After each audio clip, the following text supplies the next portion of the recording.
नमस्कार, मैं हूं अंजना ओम कश्यप और ब्लैक एंड व्हाइट में आपका स्वागत है। नमस्कार, मैं हूं अंजना 2.0 और मेरी तरफ से भी खबरों के इस विश्लेषण में आपका स्वागत है। आज सबसे पहले हम आपको राजा रघुवंशी की हत्या के मामले में 4 नए खुलासे दिखाएंगे। सोनम कुराजा की हत्या का आइडिया धोखे और हत्या पर बनी एक 22 साल पुरानी फिल्म से आया और राजा का एक खास शौक जिसकी वजह से सोनम का आसान शिकार वो बन गया।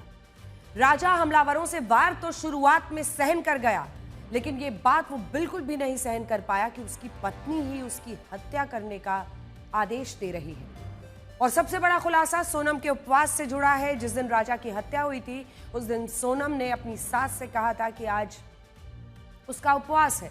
आज राजा रघुवंशी की लाश और सोनम के उपवास से जुड़ी हुई इन सभी कड़ियों का एक ब्लैक एंड व्हाइट विश्लेषण करेंगे और इसके बाद आपको पाकिस्तान की ग्लोबल टेरर फैक्ट्री का नया प्रोडक्ट दिखाएंगे। इन दिनों पाकिस्तान और उसके आतंकियों के दूत दुनिया में घूम घूम कर बता रहे हैं कि हम आतंकी नहीं हैं, लेकिन एक बार फिर से पाकिस्तान एक्सपोज हुआ है। फिर से साबित हो गया है कि वो टेररिज्म का ग्लोबल एक्सपोर्टर है। अमेरिका ने एक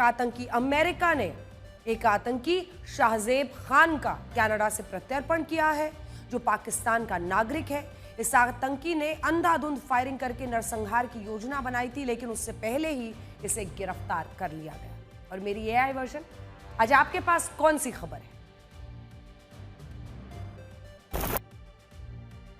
अंजना, इस समय लोग भयंकर गर्मी और हीट वेव से परेशान हैं।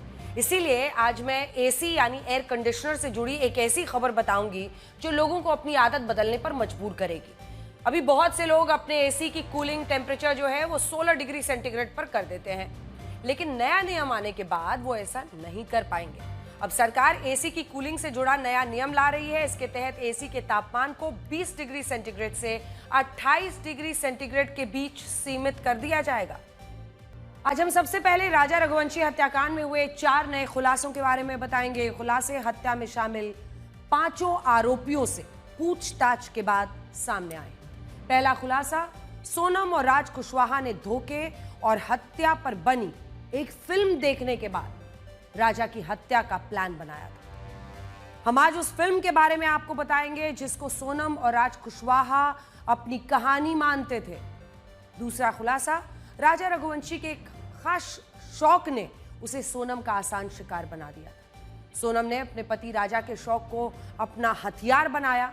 उसके मर्डर का साजिश उसी के इर्द गिर्द रची हुई। तीसरा खुलासा, पूछताछ में पता चला है कि राजा रघुवंशी हत्यारों के 2 वार तो झेल गया था, लेकिन अपनी पत्नी का वार वो नहीं झेल पाया। पत्नी ने कौन सा वार किया था ये हम आपको बताएंगे। चौथा खुलासा सोनम के पकड़े जाने से जुड़ा है। सोनम ने बहुत शातिराना प्लान बनाया था, लेकिन एक फोन कॉल और उपवास ने सोनम का सारा प्लान फेल करवा दिया। सोनम और राज कुशवाहा पिछले काफी समय से एक दूसरे से प्यार करते थे, जो जानकारी आ रही है पुलिस के सूत्रों से, लेकिन सोनम के परिवार को इनका मिलना जुलना पसंद नहीं था। सोनम का परिवार नहीं चाहता था कि सोनम की शादी राज कुशवाहा से हो। सोनम को भी लगने लगा था कि उसका परिवार राज कुशवाहा के साथ उसकी शादी होने नहीं देगा, इसीलिए उसने पहले अपने परिवार को बुरे अंजाम की धमकी भी दी थी। लेकिन जब कोई धमकी कामयाब नहीं हुई तो उन्होंने राजा रघुवंशी से शादी और फिर उसकी हत्या का एक बाकायदा प्लान तैयार कर लिया। सोनम और राज दोनों ही, सोनम सिंह और राज कुशवाहा ने अपनी एक पसंदीदा फिल्म देखकर राजा रघुवंशी के मर्डर का प्लान बनाया था। यह फिल्म थी साल 2002 में आई सस्पेंस थ्रिलर फिल्म हमराज। देखिए, ये पूछताछ के बाद यही लोग बता रहे हैं जो सभी आरोपी हैं। तीनों आरोपी जिन पर यह आरोप है कि उन्होंने हत्या की, सोनम सिंह और उसका तथाकथित प्रेमी राज कुशवाहा। फिल्म अगर आप देखिए हमराज फिल्म में भी प्यार, धोखा, हत्या ही दिखाई गई है। इस फिल्म की कहानी भी सोनम, राज और राज रघुवंशी के कहानी से मिलती जुलती थी। हमराज फिल्म में विलेन और उसकी प्रेमिका ने प्लान बनाया कि लड़की एक बिजनेसमैन से शादी करेगी, फिर मौका देखकर उसकी हत्या कर दी जाएगी और इसके बाद उस बिजनेसमैन की सारी प्रॉपर्टी मिलने के बाद दोनों शादी करके साथ रहने लगे। हमराज फिल्म ने राज कुशवाहा और सोनम को राजा रघुवंशी से शादी करने और फिर उसकी हत्या की योजना बनाने का आइडिया दिया था। राज और सोनम इस फिल्म से खुद को बहुत रिलेट करते थे, इसीलिए शादी और फिर हत्या तैयारी शुरू हो गई। राजा को कोई पीछे से वार नहीं करता ना, तो 2-3 लोगों के लिए अकेले काफ़ी था कि वो जिम वाला आदमी 2 घंटे रोज जिम करता था और कैसा फिटनेस पे इतना ध्यान था उसने, मतलब वो उसके लिए टेकिंग बड़ी बात नहीं थी चढ़ना, मतलब वो कैलाश पर्वत है, जे कैलाश है, उसकी पहाड़ी वो अकेला चल जाता था, वो भी होके आया था। तो उसको मानना इम्पॉसिबल है, पीछे से वार नहीं होता कभी, तो मैं भैया जिंदा होता। अच्छा, ये जो पूरा प्लॉट था उसको मारने का, यहाँ से शिलोंग ले जा करके उसको मारना, ये क्या किसी फिल्म से या किसी सीरियल से देख करके प्रेरित होकर के किया गया है? ये एक मूवी आई थी हमराज, आपने से देखी होगी, उसमें भी ऐसा सीन दिखाया था कि पति पत्नी जब शादी करते हैं, लड़की किसी और से प्यार करती थी, तो शादी के बाद उसने भी इसी प्लानिंग की थी कि मैं अपने मनोकामना करी है कि दर्शन करने के बाद ये अपनी ज़िंदगी आगे बढ़ेगी, तो इसने वही खेल खेला सेम टू सेम, उसको आगे बढ़ाया गया। सोनम शादी तय होने और फिर शादी होने के बाद भी राजा रघुवंशी के करीब नहीं थी। सोनम अपने फोन पर हमेशा रहती थी और वो अपने पति राजा से बात ज्यादा नहीं करती थी, कि परिवार वाले भी बता रहे हैं। राजा रघुवंशी को मारने का जो प्लान बनाया गया था उसके मुताबिक सोनम को राजा रघुवंशी से करीबियां बढ़ानी थी, ताकि वो किसी तरह से राजा को ऐसी जगहों पर ले जा सके जहां उसकी हत्या करना आसान हो और परिवार वालों को शक भी नहीं हो। इसीलिए बार बार आप जितनी तस्वीरें देखेंगे उसमें कई जगहों पर जैसे लगता है कि अंदर की बात आ जाती है, एक बिल्कुल खोई सी लगती है, लेकिन ज्यादातर तस्वीरों में वो खुलकर पूरा प्यार जताते हुए इस तरह की तस्वीरें भी खिंचवा रही है। लेकिन सोनम राजा से दूर दूर रहती थी, उसको कोई ना कोई बहाना नहीं मिल रहा था जिस पर वो राजा रघुवंशी से खुलकर बात कर सके और फिर अपने प्लान के मुताबिक राजा को अपने साथ ले जा सके। इसी दौरान सोनम को राजा रघुवंशी के खास शौक के बारे में पता चला। राजा ने एक दिन सोनम को बताया कि उसे ट्रैकिंग का बहुत शौक है, यानी वो जो दुर्गम पहाड़ है, जंगल है, वहां पर उसको घूमना बहुत पसंद है। वो देश के कई मशहूर ट्रैकिंग स्पॉट्स पर जा चुका था। सोनम ने इस बात को पकड़ लिया। सोनम ने राजा के इसी शौक को अपना हथियार बना लिया और इसी के जरिए उसने राजा की हत्या की साजिश का पहला कदम उठा लिया। शादी के बाद राजा रघुवंशी घूमने के लिए थाईलैंड जाना चाहता था। उसने ये बात परिवार को भी बताई थी, लेकिन सोनम ने थाईलैंड जाने से बिल्कुल मना कर दिया, इनकार कर दिया। सोनम ने राजा रघुवंशी की ट्रैकिंग के शौक का फायदा उठाते हुए मेघालय चलने का प्लान बनाया। मेघालय क्यों? क्योंकि वहां पर ऐसे तमाम वाटरफॉल्स हैं जहां पर कई इलाके ऐसे हैं जहां पर दुर्गम तरीके से मतलब पहुंचना मुश्किल होता है, खाई है, जंगल बहुत ज्यादा है। राजा रघुवंशी से कहा कि दोनों पति पत्नी वाइस सांडांग जो वाटरफॉल है उसको देखने के लिए साथ साथ ट्रैकिंग पर हम लोग चलेंगे।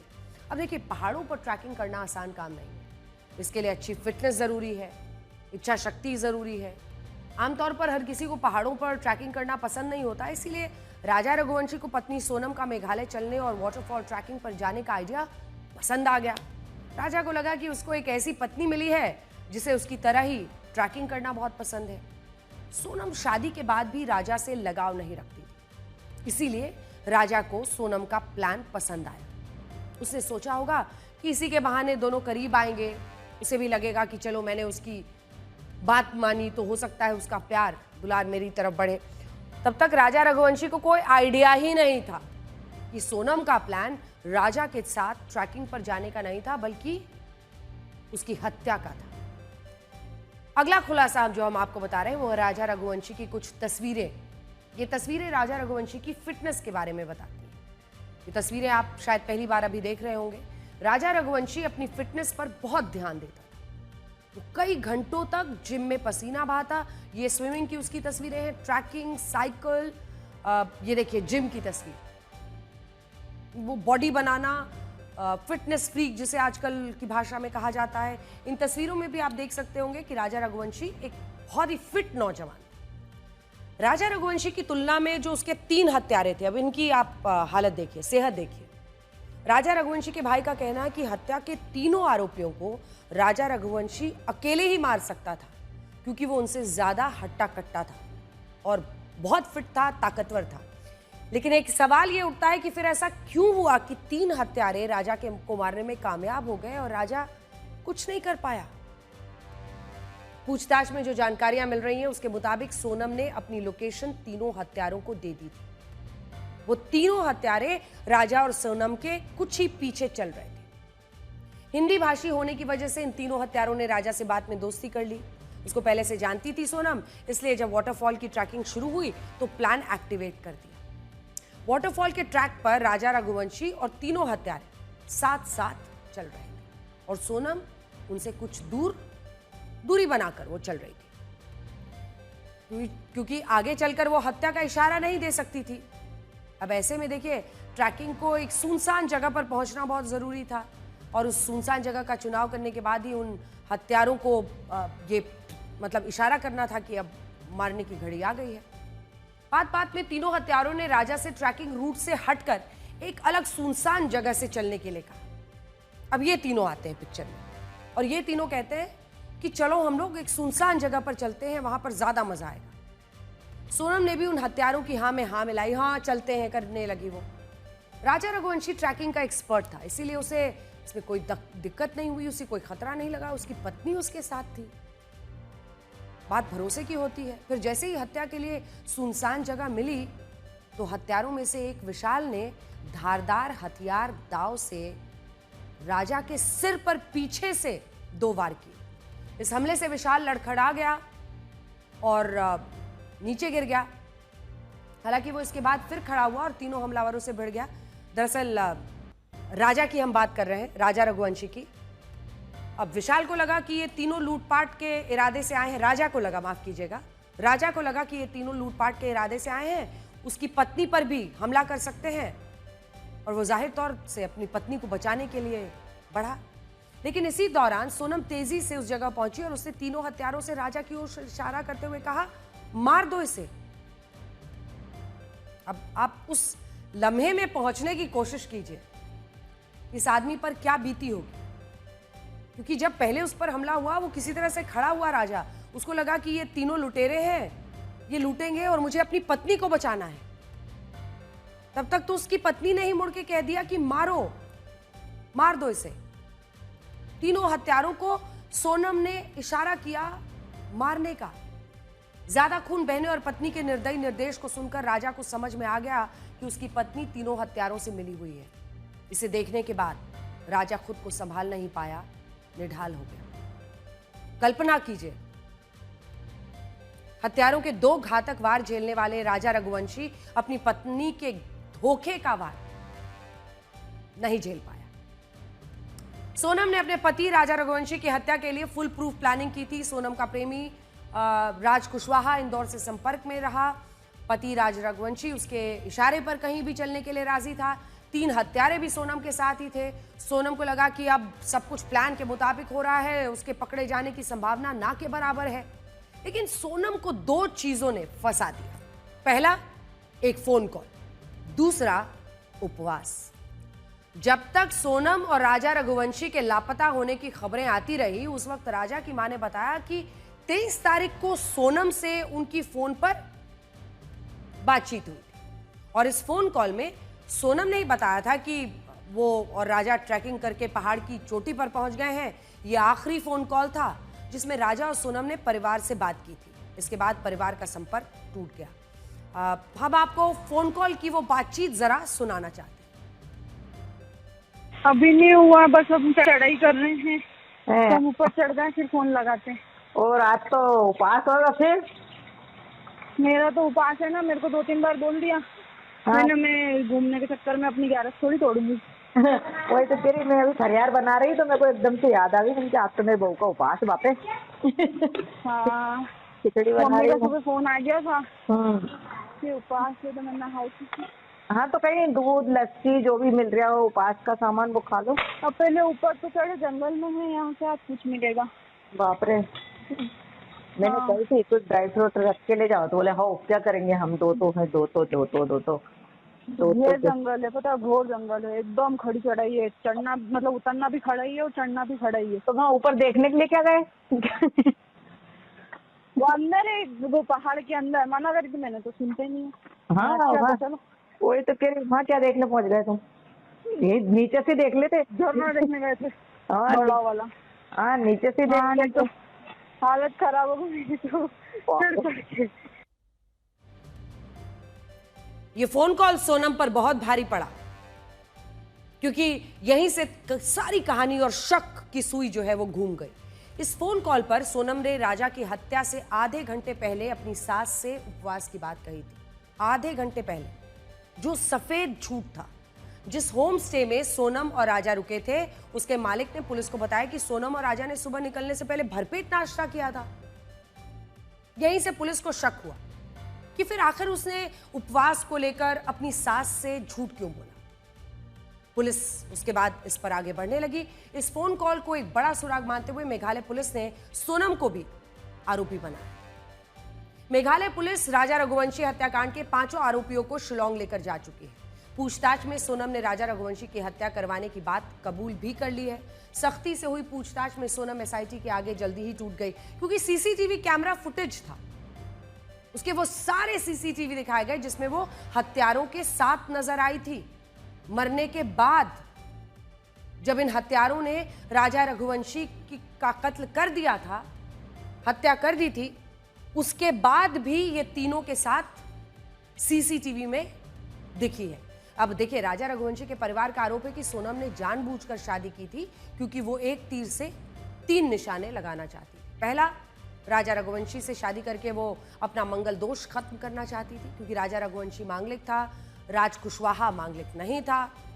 मांगलिक से शादी करके मंगल दोष खत्म होता, फिर वो गैर मांगलिक से शादी कर सकती थी। दूसरा, सोनम की नजर राजा रघुवंशी की करोड़ों की प्रॉपर्टी पर भी थी। उसे पता था कि तलाक या मौत दोनों ही स्थिति में उसे करोड़ों की प्रॉपर्टी मिल सकती थी। तीसरा, राजा की मौत के बाद उसकी प्रॉपर्टी तो मिलती ही, इसके अलावा वो विधवा बनकर अपने प्रेमी राज कुशवाहा से शादी करने के लिए स्वतंत्र हो जाती। राजा रघुवंशी के परिवार का आरोप है कि शादी के बाद सोनम ने राजा को मारने से पहले उससे काफी पैसा निकलवाए थे। राजा रघुवंशी की हत्या के बाद उसका परिवार सोनम के परिवार पर झूठ बोलने और फरेब करने के आरोप लगा रहा है। आज उन्हीं आरोपों के बाद सोनम की भाई का जो भाई है राजा रघुवंशी के घर पहुंचा। उसने परिवार की तरफ से राजा की मां से माफी मांगी।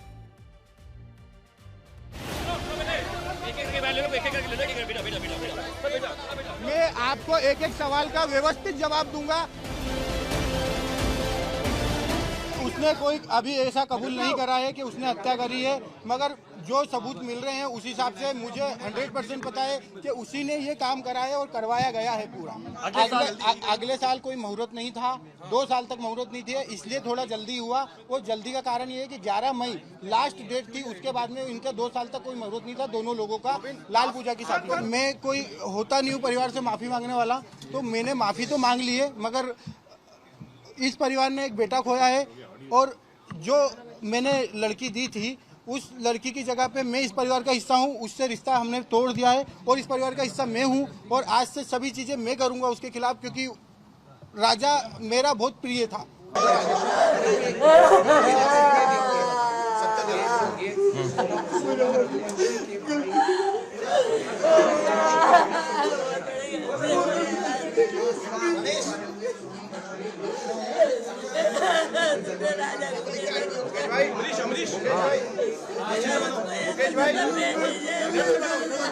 ये तस्वीरें आप देख रहे हैं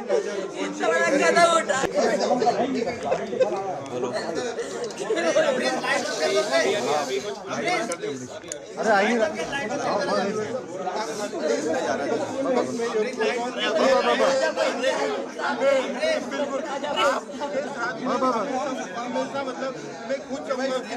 राज कुशवाहा मेरे यहाँ पे एम्प्लॉय था, काम करता था पिछले 2-3 साल से, बस इतना ही पता है भैया। अगर मुझे ये पता रहता कि हत्या किसने करवाई तो क्या मैं ये हत्या होने देता? मेरे को मुझे मालूम नहीं है कि ये हत्या किसने करवाई। हाँ, हत्या हुई है, उसकी सजा मैं खुद बोलूंगा कि दे और मैं खुद जाऊंगा सजा दिलवाने के लिए। बिल्कुल होना चाहिए, उसने हत्या करी है उसको सजा होना चाहिए। और मैं तो बोलूँ उसको डायरेक्टली कोई भी ऐलान ऐसा नहीं हो कि इतने दिन का है या साल की 50 साल की सजा है, उसको डायरेक्टली फांसी होना चाहिए। अब अगली खबर का हम रुख कर रहे हैं, क्योंकि इस खबर पर जैसे ही और अपडेट आएगा हम आपको बताएंगे। इधर ऑपरेशन सिंदूर को 1 महीना 5 दिन हो गए हैं, लेकिन हमारे देश का सरकारी तंत्र अभी तक ये नहीं सीख पाया कि देश के जवानों का सम्मान कैसे करना है। सीमा पर जो जवान एक ढाल की तरह खड़े रहकर पाकिस्तानी गोलियों का जवाब देते रहे, उनके लिए हमारे रेलवे विभाग ने ऐसी खटारा ट्रेन का इंतजाम किया जिसमें शायद जानवरों को भी नहीं ले जाया पाया। 3 जुलाई से अमरनाथ यात्रा शुरू होनी है, इसीलिए तीर्थ यात्रियों की सुरक्षा के लिए बड़ी संख्या में बीएसएफ और अन्य सुरक्षा बलों की तैनाती की जानी है। देश के कोने से सुरक्षा बलों के जवानों को ट्रेन के जरिए सीमा तक पहुंचाया जाना है। इसी कड़ी में त्रिपुरा के उदयपुर से बॉर्डर सिक्योरिटी फोर्स की एक टीम को, बीएसएफ की टीम को अमरनाथ यात्रियों की सुरक्षा के लिए ट्रेन से जम्मू भेजा जाना था। लेकिन हमारे रेलवे विभाग ने इन जवानों के लिए जिस ट्रेन का इंतजाम किया था वो किसी कूड़ेदान की तरह दिख रही है। ये तस्वीरें देखिए, ऐसी सीटें जिन पर गद्दियां भी नहीं लगी।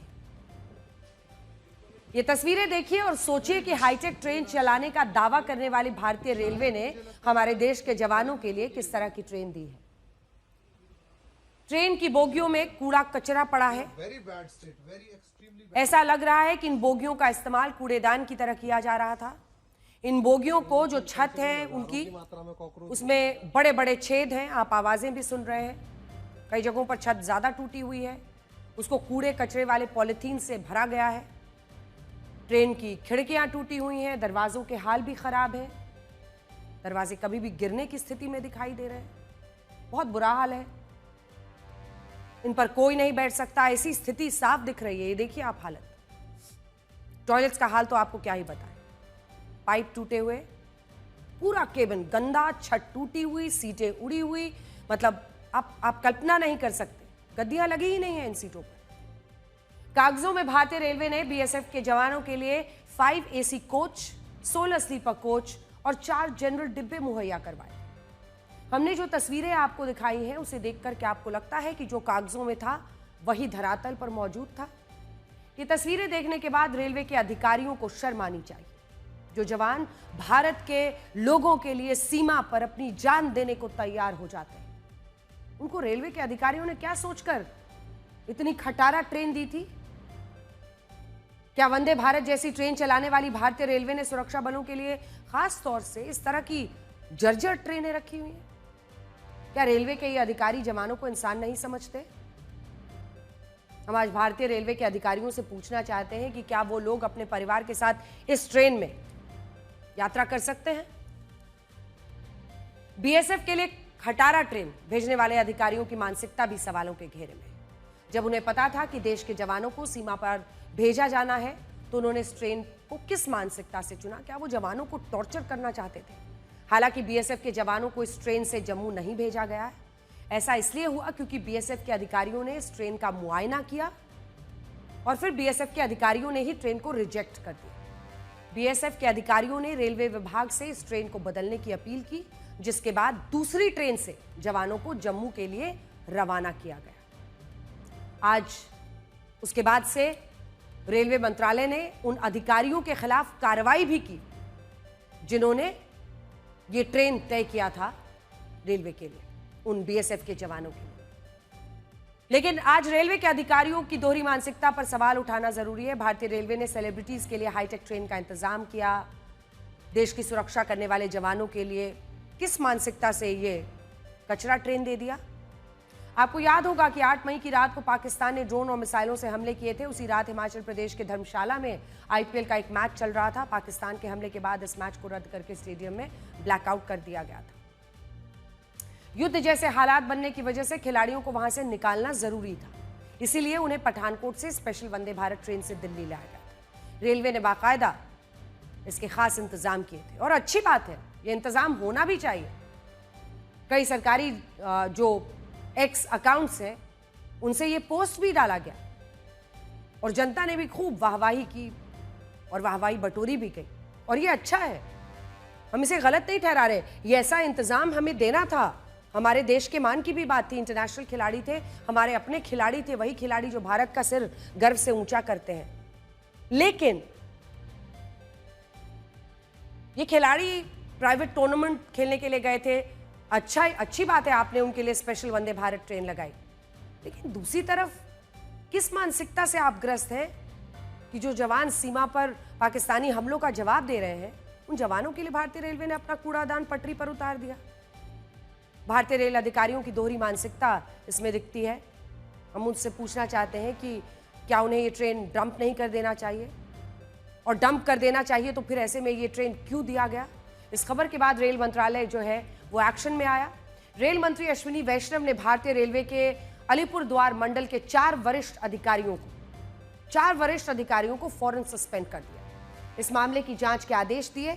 इसके अलावा यह भी तय किया गया है कि बीएसएफ जवानों के लिए स्पेशल ट्रेनें चलाई जाएंगी और उसमें सुविधा का पूरा ध्यान रखा जाएगा।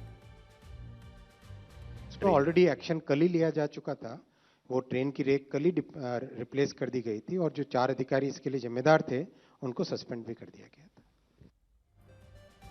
आज हम देश के रेल मंत्री अश्विनी वैष्णव से भी कुछ कहना चाहते हैं। माननीय रेल मंत्री जी, ये बहुत अच्छी बात है कि हम भारतीय रेल के विकास पर ध्यान दे रहे हैं। देश की ट्रेनों को आधुनिक बनाया जा रहा है।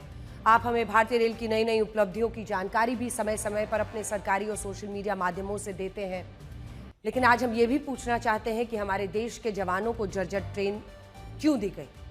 इस पर आप 4 अधिकारियों पर कार्रवाई तो कर चुके हैं, लेकिन उस मानसिकता को आप कैसे बदलेंगे? आज ये भी पूछना चाहते हैं कि जिस तरह के निर्देश आपने आज दिए हैं, क्या वैसे निर्देश और उस पर सोच विचार पहले से एक एसओपी नहीं बनानी चाहिए थी, जिसमें जब हम देश के जवानों के लिए, बीएसएफ के जवानों के लिए हम ट्रेन भेजें तो क्या उसका एक स्टैंडर्ड ऑपरेटिंग प्रोसीजर हो? ये ज़रूरी है कि हम देश की सुरक्षा में लगे जवानों का सम्मान करें, ना कि उन्हें किसी कचरा भरने वाली ट्रेन में सफ़र करने के लिए मजबूर करें। वो तो बीएसएफ के अधिकारियों ने रिजेक्ट किया, वरना अगर वो मजबूरी में स्टैंड नहीं लेते तो सोचिए। ये भी सोचना चाहिए कि आखिर इस तरह की जो खटारा ट्रेन है वो रेलवे ट्रैक पर चल क्यों रही है? इन ट्रेनों को तो पूरी तरह से नष्ट होना चाहिए। ऐसी ट्रेनें और बोगियां हादसे का कारण बन सकती हैं। खबर का रुख कर रहे हैं बात अमेरिका की, जो लगता है अंडर अटैक है। अमेरिका में पिछले 5 दिनों से दंगे चल रहे हैं। शांत होने के बजाय अब अमेरिका के दूसरे राज्यों में फैल रहे हैं, लेकिन ये तो अभी शुरुआत है। माना जा रहा है कि आने वाला वक्त अमेरिका के लिए बहुत मुश्किल भरा होने वाला है। आपको पूरे अमेरिका का अपडेट बताएंगे, लेकिन सबसे पहले ये देखिए कि अमेरिका में 14 जून का इंतजार करते हुए लोग डर क्यों रहे। 14 जून को अमेरिका में 2 बड़े इवेंट हैं। पहला है राष्ट्रपति डोनाल्ड ट्रंप का 79वां बर्थडे, 79th बर्थडे है, और दूसरा अमेरिकन आर्मी की 250वीं सालगिरह। इस मौके पर अमेरिका की राजधानी में एक बहुत बड़ी परेड निकलेगी, जिसमें अमेरिकन सेना के टैंक होंगे, हथियार होंगे, सैनिक होंगे, फाइटर जेट्स भी होंगे। इसमें 6000 अमेरिकन सैनिक होंगे, 150 से ज्यादा मिलिट्री वाहन होंगे। लेकिन अमेरिका में इसका विरोध हो रहा है। विरोधियों का यह कहना है कि ऐसा करके ट्रंप किसी थर्ड वर्ल्ड कंट्री के डिक्टेटर की तरह व्यवहार करेंगे, क्योंकि अमेरिका में सड़क पर सेना की ताकत दिखाने की ऐसी परंपरा रही नहीं है। इसीलिए अमेरिका में नो किंग्स के नाम से प्रदर्शन की तैयारी है। 14 जून को अमेरिका के कई शहरों में नो किंग्स नाम से यह प्रोटेस्ट चल रहा है, मास प्रोटेस्ट। बताया जा रहा है कि करीब 1500 से ज्यादा जगहों पर नो किंग्स प्रोटेस्ट होंगे। इसे इसलिए नो किंग्स का नाम दिया जा रहा है क्योंकि ट्रंप के विरोधियों का यह मानना है कि वो अपने आप को राजा की तरह, किंग की तरह व्यवहार करने लगे हैं। जन्मदिन के दिन एक ऐसी प्रथा जो कि अमेरिका में है ही नहीं। आप देखेंगे चीन हो, कई अन्य देशों में, रूस हो, भारत में भी 26 जनवरी पर बाकायदा सैन्य परेड निकलती है, लेकिन ऐसी प्रथा यूएस में कभी रही नहीं है अमेरिका। और वो अपने जन्मदिन के दिन एक पूरी परेड कराना चाहते हैं। अब इसीलिए नो किंग्स वाला ये पूरा मूवमेंट शुरू हो गया। अभी कैलिफोर्निया के लॉस एंजलिस में जो प्रदर्शन चल रहा है उसमें बहुत से लोग नो किंग्स के नाम के भी बैनर लेकर पहुंच गए। तो आप समझिए कि इमिग्रेंट्स वाला ये जो वहां पर प्रोटेस्ट चल रहा है, विरोध चल रहा है, उसमें ये नो किंग्स का प्रोटेस्ट भी जुड़ गया है। ये पूरा का पूरा प्रदर्शन डोनाल्ड ट्रंप के खिलाफ है। ट्रंप के विरोधी एक्टिव हैं। डोनाल्ड ट्रंप के जनवरी 2025 के सत्ता संभालने के बाद उनके खिलाफ देशव्यापी प्रदर्शन और आंदोलन खड़ा करने का ये पहला मौका होगा। वैसे भी लॉस एंजलिस में जो प्रदर्शन हो रहा है उससे इसकी शुरुआत हो ही चुकी है।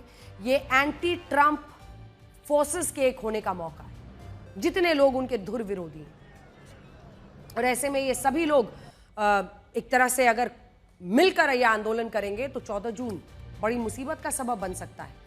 बात सिर्फ इतनी भर नहीं है, यहाँ तो लगातार दंगा हो ही रहा है। लगातार बड़े बड़े शोरूम्स और दुकानों में लूटपाट हो रही है। हमने बीते दिन आपको कुछ तस्वीरें दिखाई थी। ट्रंप ने नेशनल गार्ड्स के बाद मरीन्स भी तैनात अब कर दिए हैं, लेकिन एलए में अभी भी लूट नहीं रुक रही। देखिए कैसे ये दंगाई यहाँ दुकानों को, बड़े बड़े शोरूम्स को लूट रहे हैं, बड़े बड़े हुडीज पहनकर ये दंगा कर रहे हैं, अपने चेहरे छिपा कर जाते हैं, शोरूम लूटते हैं। इसने कल्पना की थी ऐसा अमेरिका में? अगर पुलिस आ भी जा रही है तो वो कुछ को ही पकड़ पा रही, बाकी लूट पाट करके वहां से भाग रहे। ये तस्वीरें आपने देखी अमेरिका की, जहां पर खुलकर लोग लूट करने के लिए दुकानों में पहुंच रहे हैं। इस वक्त ऐसा लग रहा है कि एलए में जैसे कोई नियम कानून बचा ही नहीं है। देखिए दंगाई खुलेआम घूम रहे हैं, बड़े बड़े शोरूम्स लूट रहे हैं।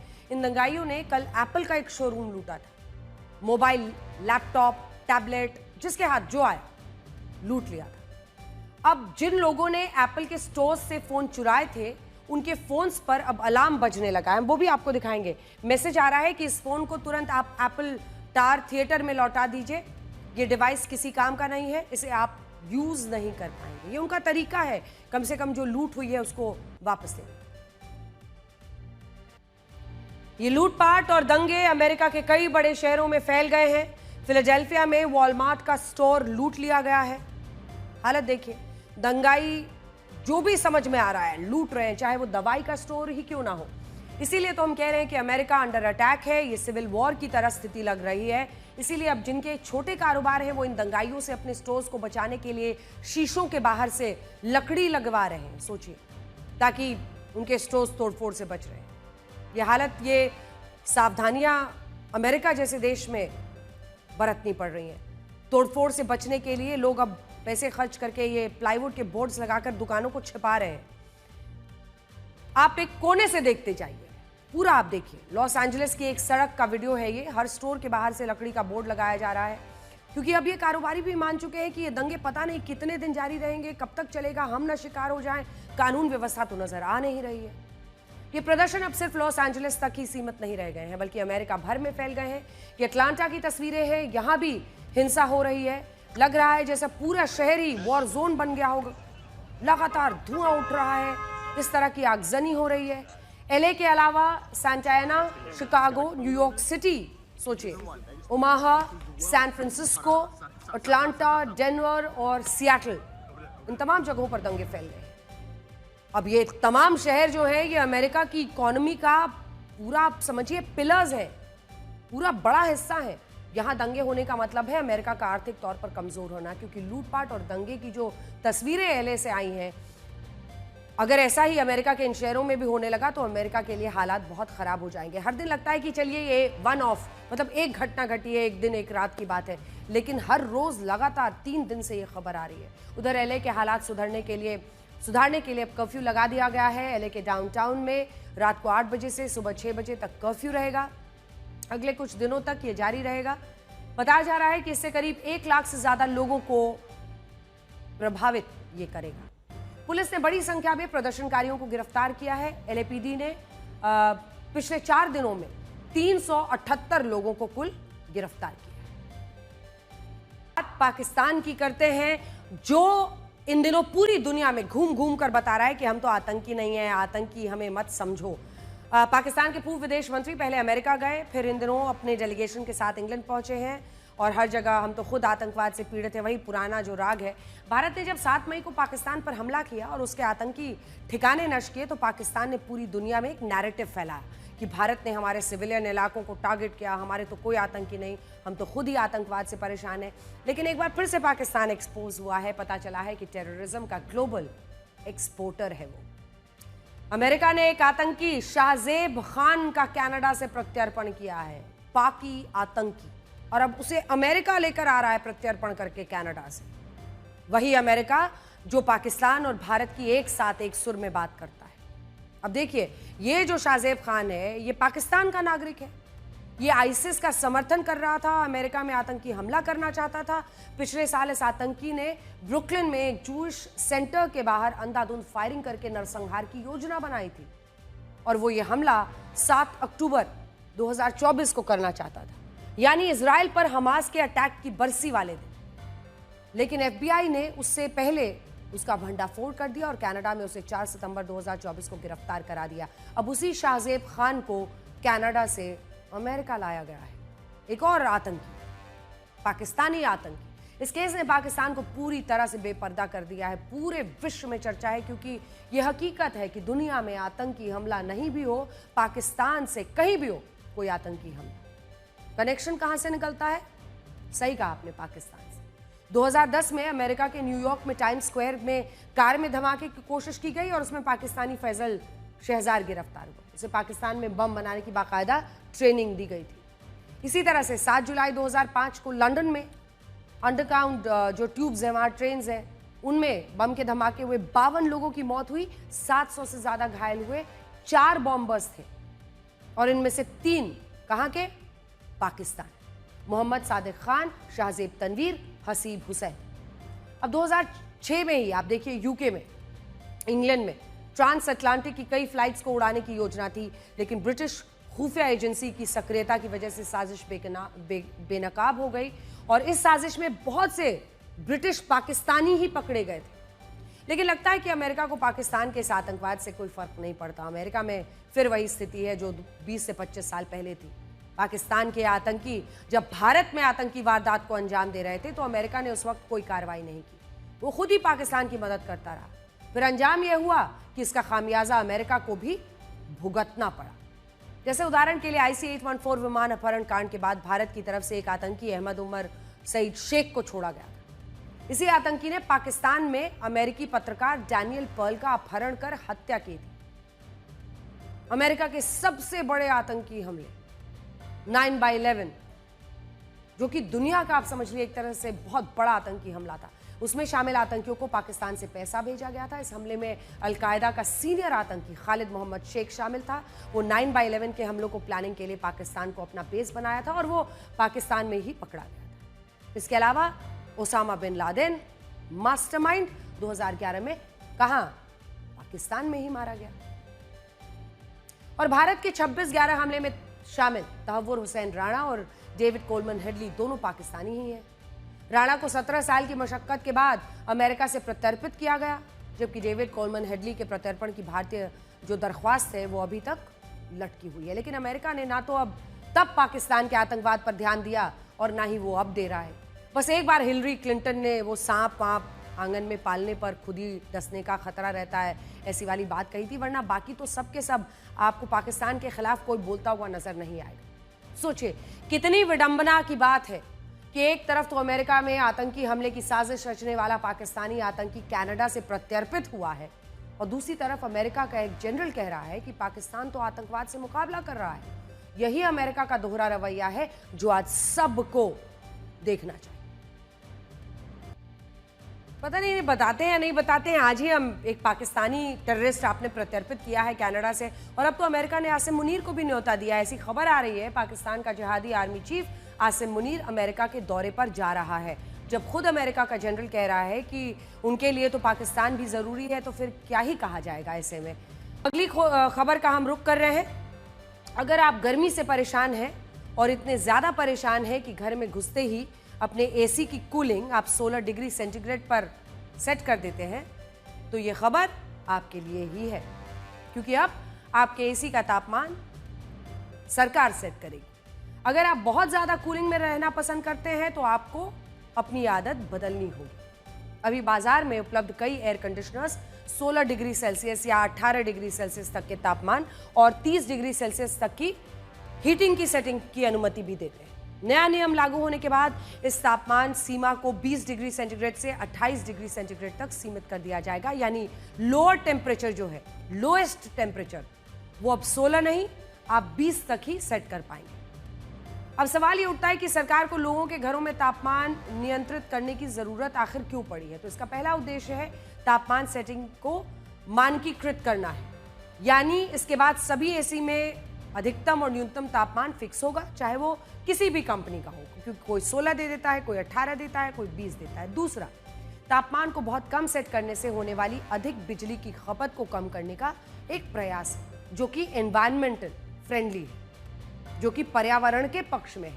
अधिक गर्मी में बहुत से लोग अपने AC को बहुत कम तापमान पर सेट करते हैं, यहाँ तक कि 16 डिग्री सेंटीग्रेड कर लेते हैं, जिससे बिजली आपूर्ति पर बहुत दबाव पड़ता है। तीसरा, ये भारत में बढ़ती बिजली डिमांड को नियंत्रित करने के लिए एक बड़ा प्रयास का हिस्सा है। इंटरनेशनल एनर्जी एजेंसी एक आंकड़े के अनुसार अभी भारत में 9 करोड़ 30 लाख से ज्यादा एसी हैं। 9 करोड़ 30 लाख से ज्यादा एसी भारत में इस्तेमाल होते हैं।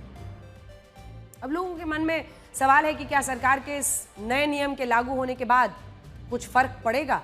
इस नियम के बाद नए एसी में टेम्परेचर 20 डिग्री सेल्सियस से कम करना संभव ही नहीं होगा, जिससे बिजली की खपत में जाहिर तौर पर कमी आएगी। ऊर्जा मंत्रालय bureau of energy and efficiency के मुताबिक एसी के तापमान में हर 1 डिग्री सेंटीग्रेड की वृद्धि से ऊर्जा उपयोग में 6% की कमी आती है। 6%। आप सोचिए, तो जब आप अपना एनर्जी प्रिजर्व करेंगे 6% 1 डिग्री से, इसका आप भी ध्यान रखिए। अगर आप अभी जो एसी चल रहे हैं उसका इस्तेमाल करते हैं तो उतना ही टेम्परेचर कीजिए। कई लोग ऐसा भी करते हैं कि टेम्परेचर बहुत कूल कर लेते हैं, उसके बाद वो चादर या कंबल ओढ़कर बैठ जाते हैं, सोते हैं। ऐसे में आपको भी ध्यान रखना चाहिए। अगर हम ये धरती और पर्यावरण का ज़रा भी ख्याल रखते हैं, अपने आने वाली पीढ़ियों की सोचते हैं, सिर्फ 1 डिग्री जब आप कम करते हैं तो 6% ऊर्जा की खपत आप बढ़ा देते हैं। हम पीक समय के दौरान देश भर में लगभग 3 गीगावाट यानी 10 लाख किलोवाट बिजली इस्तेमाल करते हैं। भयंकर गर्मी में जब बिजली की सबसे ज्यादा डिमांड होती है तब कुल बिजली डिमांड का लगभग 20% एयर कंडीशनर में यूज होता है।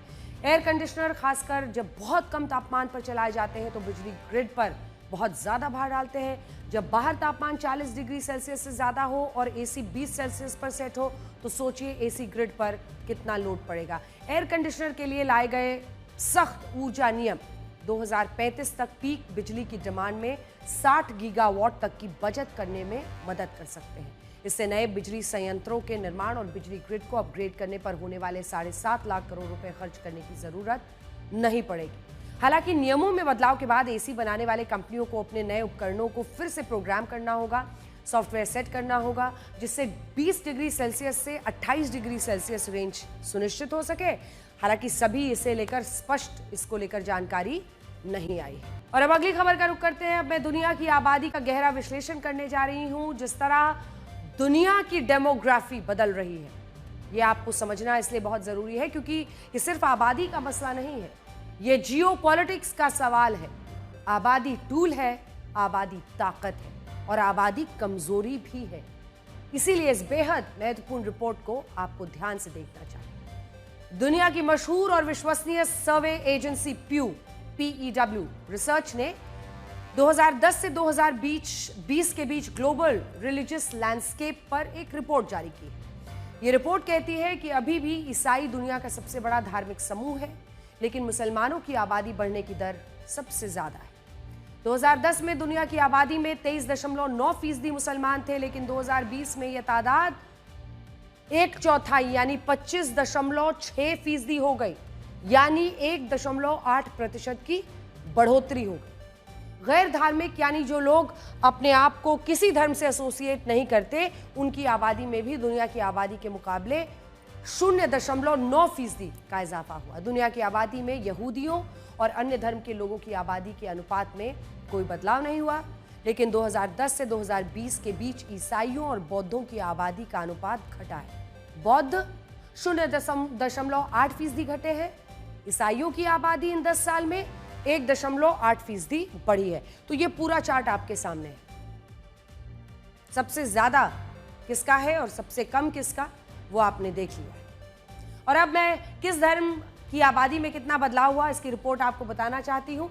PEW रिसर्च के मुताबिक 2010 में ग्लोबल पॉपुलेशन में 31% ईसाई थे, जबकि 2020 में ग्लोबल पॉपुलेशन में 29% ईसाई रह गए हैं, यानी 2% की कमी आई है। ये ओवरऑल परसेंटेज है। ग्लोबल पॉपुलेशन में गैर मुस्लिमों के मुकाबले मुस्लिमों की आबादी सबसे तेजी से बढ़ी है। प्यू रिसर्च के मुताबिक 2010 से 2020 के बीच मुस्लिमों की कुल आबादी में 20.7% का इजाफा हुआ है, जबकि गैर मुस्लिमों की कुल आबादी में 9.7% की बढ़ोतरी हुई है। प्यू रिसर्च के मुताबिक 2010 से 2020 के बीच हिंदू आबादी उतनी ही बढ़ी जितनी गैर हिंदू आबादी बढ़ी।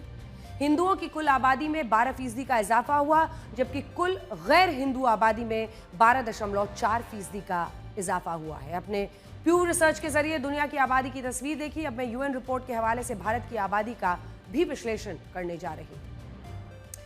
यूएन की यह रिपोर्ट कह रही है कि भारत की आबादी दुनिया में सबसे ज्यादा है, लेकिन प्रजनन दर घटने का अलार्म बज उठा। यूएन रिपोर्ट के मुताबिक 2025 में भारत की कुल आबादी 1.46 अरब पहुंच जाएगी, लेकिन भारत में प्रजनन दर घटकर 1.9 बच्चे प्रति महिला रह गया है। यह प्रजनन दर रिप्लेसमेंट लेवल 2.1 से कम है। आप ये मत समझिए कि भारत का प्रजनन दर घटना उत्साह बढ़ाने वाली खबर है, क्योंकि अगर प्रजनन दर रिप्लेसमेंट लेवल 2.1 से कम हो तो देश में एक पीढ़ी से दूसरी पीढ़ी में आबादी का अनुपात घट जाता है। यूएन रिपोर्ट के मुताबिक ये एक संकट है। रिपोर्ट कहती है कि रिप्लेसमेंट लेवल 2.1 से कम प्रजनन दर का मतलब यह है कि लाखों लोग अपना वास्तविक प्रजनन लक्ष्य हासिल नहीं कर पा रहे हैं, यानी लाखों लोगों के लिए संतान पैदा करने की चॉइस पर सीधा असर पड़ रहा है। हालांकि ये यूएन रिपोर्ट बता रही है कि प्रजनन दर घटने के बावजूद भारत में बड़ी युवा आबादी है। जीरो से जो मतलब समझ लीजिए कि 14 वर्ष का आयु वर्ग है, उसमें 24% आबादी है 14 साल तक। 10 से 19 आयु वर्ग में 17% आबादी है और 10 से 24 वर्ष में 26% आबादी। 15 से 64 आयु वर्ग यानी वर्किंग एज में भारत में 68% लोग हैं, यानी भारत एक युवा डेमोग्राफी वाला देश है, जो भारत की अर्थव्यवस्था का फिलहाल बैकबोन है। और ना दिया हुआ दान याद रखिए, ना मिला हुआ सम्मान याद रखिए। सब कुछ भुला दीजिए, लेकिन अपना अपमान याद रखिए। नमस्कार।